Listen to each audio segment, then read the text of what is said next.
नमस्कार, मी सुमित. तुम्ही पाहता एलएस मराठी. सकाळच्या 8च्या बातम्यांमध्ये आपलं स्वागत. दुसऱ्या टप्प्यात राज्यात होणाऱ्या 29 महानगरपालिकांच्या निवडणुकांसाठी उमेदवारी अर्ज भरण्याची प्रक्रिया आजपासून सुरू होते आहे.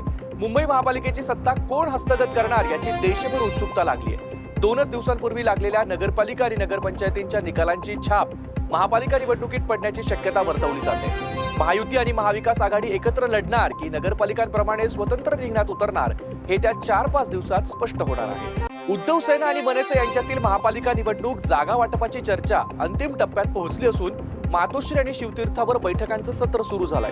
19 वर्षांनंतर वरळीच्या NSCIच्या डोमच्या मंचावर मनसे अध्यक्ष राज ठाकरे आणि उद्धव सेना पक्षप्रमुख उद्धव ठाकरे एकत्र आले होते. त्याच मंचावर आज युतीची घोषणा होण्याची शक्यता सूत्रांनी व्यक्त केली आहे. ठाकरे बंधूंच्या घोषणेकडे सर्वांचं लक्ष लागलंय. पश्चिम रेल्वेच्या कांदिवली बोरिवली भागात 6व्या मार्गिकेच्या कामासाठी 21 डिसेंबर पासून 30 दिवसांचा मेगा ब्लॉक घेण्यात आलाय. परिणामी आठवड्याच्या पहिल्याच दिवशी सुमारे 100 लोकल रद्द करण्यात आल्या असून प्रवाशांची यामुळे मोठी गैरसोय झाली आहे. सकाळी आणि संध्याकाळी विरार, बोरिवली, चर्चगेट, दादर, मुंबई सेंट्रल अशा स्थानकांवर प्रवाशांची गर्दी उसळली आहे. कडाक्याच्या थंडीत अंड्यांचा भाव चांगलाच वधारलाय. अंड्यांच्या डझनचा भाव 100वर पोहोचलाय.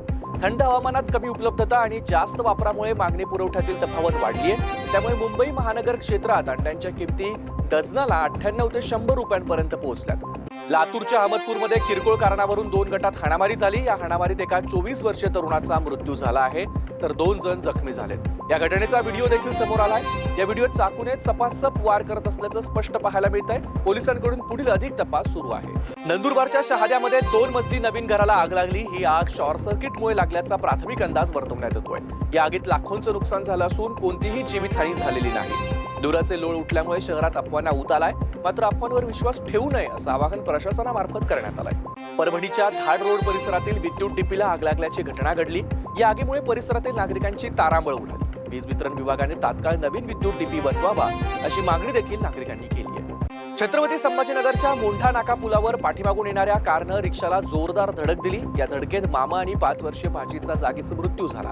गर्भवती महिला गंभीर जखमी झाली असून तिच्या पोटातील 7 महिन्यांचं बाळही दगावलंय. जखमी महिलेवर रुग्णालयात उपचार सुरू आहेत.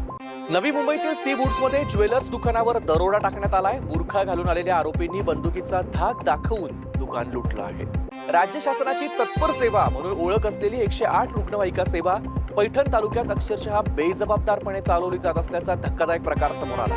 रुग्णालयाच्या आवारात 108 रुग्णवाहिका उभी असतानाही तब्बल 2 तास रुग्णवाहिका उपलब्ध करून देण्यात आलेली नाही.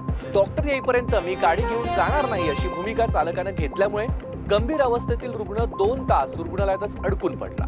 या होत्या आताच्या महत्त्वाच्या बातम्या. बघत रहा एलएस मराठी.